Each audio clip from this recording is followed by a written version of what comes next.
सभी को नमस्कार। एक बार फिर से आपके YouTube चैनल पे स्वागत है। कुछ लोग बोल रहे थे सर रिजल्ट तो आ ही जाएगा बहुत जल्द और हमारी रनिंग भी शुरू हो जाएगी, क्यों ना आप DVPST के लिए जो कागज़ लगते हैं वो बता दीजिए हमें, ताकि हम वो डॉक्यूमेंट समय रहते तैयार कर लें। तो कई कमेंट आ रहे थे, तो हमने कहा क्यों ना आज हम आपको बता दें कि क्या क्या डॉक्यूमेंट लगते हैं। तो देखिए, मैंने 3-4 बार खुद करवाया है डॉक्यूमेंट वेरिफिकेशन। 3 बार पुलिस में कराया है, सेंट्रल में 1 बार कराया है CI वाला, और उसके अलावा भी 1-2 बार और कराया है डॉक्यूमेंट वेरिफिकेशन।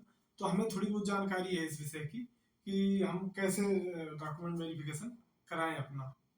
सबसे पहले तो यह रहता है कि आपका एडमिट कार्ड आएगा और आप समय रहते सुबह, मुझे लगता है 8 बजे बुलाते हैं, 8 बजे आप चले जाइए और वहाँ पे अपना डॉक्यूमेंट वेरिफिकेशन कराइए। तो इसका प्रोसेस क्या है, आपका रिजल्ट आएगा, रिजल्ट के साथ ही DVPST की एक डेट आएगी। पहले आपका डॉक्यूमेंट वेरिफिकेशन होगा, उसके बाद रनिंग होगी, मतलब पहले DVPST होगा, उसके बाद PET होगी, फिजिकल एफिशिएंसी टेस्ट, उसके बाद होता है। तो चलिए अब आज शुरू करते हैं कि आपके डॉक्यूमेंट वेरिफिकेशन में क्या क्या कागज लगते हैं। तो रिजल्ट के साथ सबसे पहले तो ये कागज लगते हैं, DVPST एडमिट कार्ड। चलिए हम एक तरफ से देखते हैं और इसको करते हैं क्या क्या लगते हैं। तो जैसे ही आपका रिजल्ट आएगा तो उसी के संग आपका DVPST एडमिट कार्ड आएगा। तो DVPST एडमिट कार्ड आएगा, इसको आपको लेके जाना है वहां पर। तो एक काम करिएगा, इसकी 2 कॉपी निकलवा लीजिएगा, इसकी 2 कॉपी रंगीन या जैसे भी निकले निकलवा लीजिएगा। ये आपको वहां पे लेके जाना, बिना इसके एंट्री नहीं होगी, और समय से जाना सबसे सही रहता है। इसमें लिखा होता है जल्दी जाओगे जल्दी पाओगे, जल्दी छूट जाओगे। दूसरा होता है एप्लीकेशन फॉर्म प्रिंट आउट। आपने यूपी पुलिस कांस्टेबल का जब फॉर्म भरा था, तो उसमें जो फॉर्म भरा गया था उसकी 2 प्रिंट निकलवा लेना।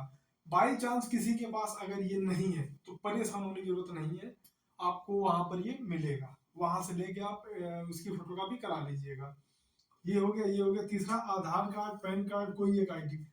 ज्यादातर मुझे लगता है सबके पास ये आधार कार्ड होगा और यही मांगते हैं। 2-3 कापी इसकी करा लीजिएगा। एक कापी पैन कार्ड, ID जैसे वोटर ID है या DL है, जो भी है इनमें से एक ले लीजिएगा। अगर किसी के पास आधार कार्ड नहीं तो परेशान होने की जरूरत नहीं है, पैन कार्ड या कोई एक ID ले लीजिएगा, बस हो जाएगा।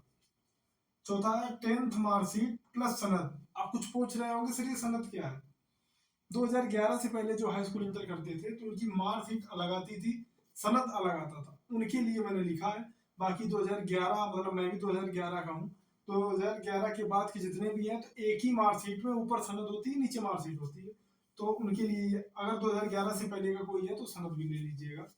सेम 12th में मार्कशीट में यही रहेगा, सनद, और 2011 से पहले अगर कोई किसी ने किया है हाई स्कूल इंटर तो उसका सनद अलग से रहेगा। ठीक है, बाकी दोनों एक ही है। अब आया आपका निवास प्रमाण पत्र। तो निवास प्रमाण पत्र, आप उत्तर प्रदेश के निवासी हैं, इसके लिए आपको आपने ये फॉर्म फिल करने से पहले 1 दिन पहले तक का ये मान्य होगा। बाकी इसका कोई वो नहीं है, फिक्स नहीं है। ये अगर 2-4-5 साल पहले का भी किसी के पास है निवास प्रमाण पत्र तो कोई दिक्कत नहीं है, वो चल जाएगा। सेकेंड आता है जाति प्रमाण पत्र। अब इसमें जनरल वाले जो हैं उनको जाति प्रमाण पत्र की जरूरत नहीं है। उसके बाद अब आता है EWS। तो EWS 10% जो आरक्षण, मैंने कुछ लिखा है नो, मैं उससे बताऊं क्योंकि ऐसे सही नहीं रहता है फर्जी बात करना। तो जो EWS है हमारा कैंडिडेट, उसमें क्या है कि पूर्व वर्ष की आय जो 8 लाख से कम हो, माने वित्त वर्ष आपका जोड़ा जाता है 10% में, 2023 से 2024, 31 मार्च 2024, 1 अप्रैल 2023 से 31 मार्च 2024 के बीच की अगर आपकी आय 8 लाख से कम है, उसके साथ साथ कई क्राइटेरिया है, उसके साथ आपने फुलफिल किया होगा, उसके बाद का जो आपका बनेगा वो EWS है। EWS जो है आपकी फॉर्म फिल करने की तारीख तक का, मतलब जो लास्ट डेट है ये फॉर्म की, लास्ट डेट तक का होना चाहिए, वो आपका वैलिड है। सेकेंड आता है OBC। इसी में EWS का तो आपको बता ही दिया, जाति प्रमाण पत्र में आता है OBC। OBC के लिए इसमें इस बार ये था 1 अप्रैल 2023 या उसके बाद का, किंतु आवेदन की अंतिम तिथि से पहले का निर्गत होना चाहिए। OBC में 2 कैटेगरी है, अब कुछ लोग पूछ रहे होंगे ओबीसी में सर हर साल कैसे बनता है, तो मैं भी शुरू में यही सोचता था, क्योंकि ओबीसी में दो कैटेगरी बांटी गई है, क्रीमी लेयर और नॉन क्रीमी लेयर। जो क्रीमी लेयर है वो जनरल में काउंट होता है, उसका सर्टिफिकेट ओबीसी। तो जो नॉन क्रीमी लेयर है उनका बनता है ओबीसी सर्टिफिकेट, जो होना चाहिए आपका 1 अप्रैल 2023 या उसके बाद का होना चाहिए, जो मान्य होगा। मतलब हर साल आपको एक नया बनवाना पड़ता है। इसके बाद आया 15 पासपोर्ट साइज फोटो। मैं तो बोलता हूँ कि 50-60 रुपए में 25-30 फोटो खिंचवा देते हैं पासपोर्ट साइज, वही खींच लीजिएगा, जितनी जरूरत होगी उतना लगेगा, नहीं जरूरत होगी तो आपकी वापस आ जाएंगी। हाँ, एक सज्जन बता रहे थे, खैर मैंने अभी तक कराया तो कोई भी स्लेट वाली फोटो नहीं लगी है, कोई जरूरत भी नहीं है, नॉर्मल वाली फोटो बनवा लीजिएगा कोई दिन। अब कुछ लड़के बोलते हैं चरित्र प्रमाण पत्र, हाँ इसकी भी जरूरत पड़ती है। तो चरित्र प्रमाण पत्र आपका इसमें 12वीं क्वालिफिकेशन है, जितनी क्वालिफिकेशन होती है, लास्ट टाइम आपने किस स्कूल कॉलेज से किया है वहां से, मतलब 12वीं हमने जहाँ से की है वहां जाके और उनसे बोलिएगा स्कूल में, तो वहां एप्लीकेशन लिख के आप देंगे, वो आपको चरित्र प्रमाण पत्र बना देंगे। इसके बाद आता है आपका करेक्शन एफिडेविट। आप कुछ पूछ रहे होंगे सर ये क्या है। देखिए बाकी तो आपका सब ठीक रहेगा, अगर किसी का किसी भी डॉक्यूमेंट में कुछ भी कमी है तो कोई दिक्कत की बात नहीं है, कोई बाहर नहीं होगा उस वजह से। केवल करेक्शन एफिडेविट 100 रुपए का बनवा लीजिएगा, तहसील से या जहां भी आपका न्यायालय हो वहां जाके वकील साहब बना के आपको दे देंगे। उसमें वो लिख देंगे कि इनका जो ये है, बस नाम गलत हो गया। जैसे किसी की 10वीं की मार्कशीट में उसका नाम में कोई स्पेलिंग गलत है, कोई दिक्कत नहीं है, वहां से जाके जैसे मनीष है कोई, मान लीजिए मेरा ही नाम है ASHVANI, ज्यादातर आदमी लिखते हैं ASHWANI। मान लो बाई चांस मेरा असली ये है जो मार्कशीट में लिखा है, किसी ने अगर धोखे से भी ये मेरे किसी डॉक्यूमेंट में लिख गया है, तो इस डब्लू के चक्कर में मुझे परेशान नहीं होना है। केवल एक 100 रुपए का एफिडेविट लगेगा, उसमें ये लिख दिया जाएगा कि ये जो अश्वनी है ये यही है, बस इतना सा रहेगा। वहां से अटेस्टेड हो जाता है और सेल्फ अटेस्टेड करके काम खत्म। तो चाहे आपका नाम गलत हो, आपके पिताजी का नाम गलत हो या गांव का नाम गलत हो, कोई दिक्कत नहीं है, आप इसमें कर सकते हैं, एफिडेविट से कर सकते हैं। तो सबसे पहले होता है आपका डीवीपीएसटी, आपका डॉक्यूमेंट वेरिफिकेशन हो गया। इसके बाद होता है पीएसटी माने फिजिकल स्टैंडर्ड टेस्ट, जिसमें आपकी सबसे पहले लंबाई नापी जाती है। पुरुष की लंबाई 168 सेंटीमीटर जनरल ओबीसी एससी की होनी चाहिए।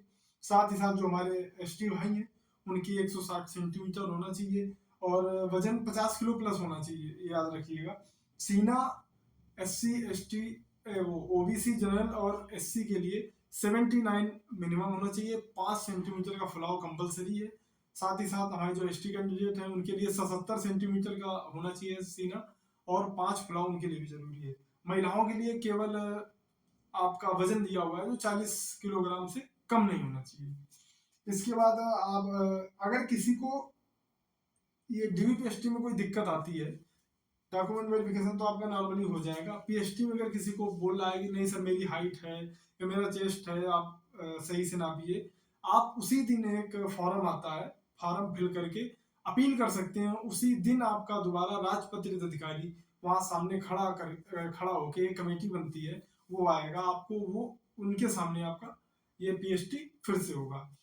और ये जो जितनी भी प्रक्रिया है डीवीपीएसटी ज्यादातर जिले की पुलिस लाइन में होती है, चिंता करने की जरूरत नहीं, पुलिस लाइन में ये सब होता है। और इसमें जाते ही आप जैसे ही जाएंगे तो आपका चेस्ट नंबर मिल जाता है, चेस्ट नंबर से बैठा देंगे, मतलब पूरी प्रक्रिया फिर आप फॉलो करेंगे पुलिस वाली जो होती है। इसके बाद 2-3 चीजें और मैं बताना चाहूंगा, जैसे चरित्र प्रमाण पत्र है, एक ही यहाँ से स्कूल से बनवा लिया, सेकंड आप ग्राम प्रधान से या कोई शहर का है तो पार्षद से एक वहां से उनके लेटर पैड में लिखवा लीजिएगा। इसके बाद रनिंग तो जब डीवीपीएसटी हो गई आप वापस आ जाएंगे, उसके बाद आपका एडमिट कार्ड आता है पीईटी के लिए, फिजिकल इफिशियंसी टेस्ट के लिए आपका एडमिट कार्ड आता है, जिसमें 4.8 25 मिनट लड़कों के लिए और 2.4 14 मिनट लड़कियों के लिए। कुछ लोग पूछ रहे थे सर इसमें आरक्षण कैसे होता है, तो आरक्षण आपका इस प्रकार है, स्वतंत्रता सेनानी 2% फिक्स है, कितने भी कम नंबर हो आप रनिंग करिएगा, 2% बहुत होता है, वैकेंसी फिलअप नहीं होती है, आप केवल रनिंग कर लीजिएगा सिलेक्शन हो जाएगा। भूतपूर्व सैनिक 5%, जो भूतपूर्व सैनिक हैं हमारे एक्स आर्मी या जो भी हैं उनका 5% है। मैं आपसे बोल रहा हूँ अगर आपके 100 नंबर भी हैं, आप रनिंग करिएगा, सिलेक्शन हो जाएगा, कन्फर्म है। उसके बाद होमगार्ड का 5% होता है। इसमें क्राइटेरिया है शायद 3 साल से ऊपर जिसकी सर्विस हो होमगार्ड में, और उसने फार्म भरा है तो उसका भी सेम 5% है। महिलाओं के लिए 20% है, तो आपको पता ही है। तो ये हुआ SC ST का जो जाति प्रमाण पत्र होता है, ध्यान रखना है। कभी भी किसी भी समय का हो, पहले का बना हुआ हो, कोई दिक्कत नहीं है, क्योंकि उसमें OBC में सिर्फ एक जो मामला फंसता है, क्रीमी लेयर और नॉन क्रीमी लेयर, इसलिए आपको हर साल बनवाना पड़ता है जाति प्रमाण पत्र, अदरवाइज नहीं बनवाना पड़ता है। ठीक है, तो दोस्तों आप देख लिए होंगे डॉक्यूमेंट क्या क्या लगेंगे। अगर इसमें फिर भी आपको कोई डाउट है तो आप नीचे कमेंट कर दीजिएगा, हम उसका जवाब दे देंगे कमेंट में, या तो फिर हम नया वीडियो बना लेंगे। तब तक के लिए आप बस रनिंग करते रहिए, आपका रिजल्ट बहुत जल्द आएगा। नोटिस भी आयोग ने दे दिया है, साथ साथ वो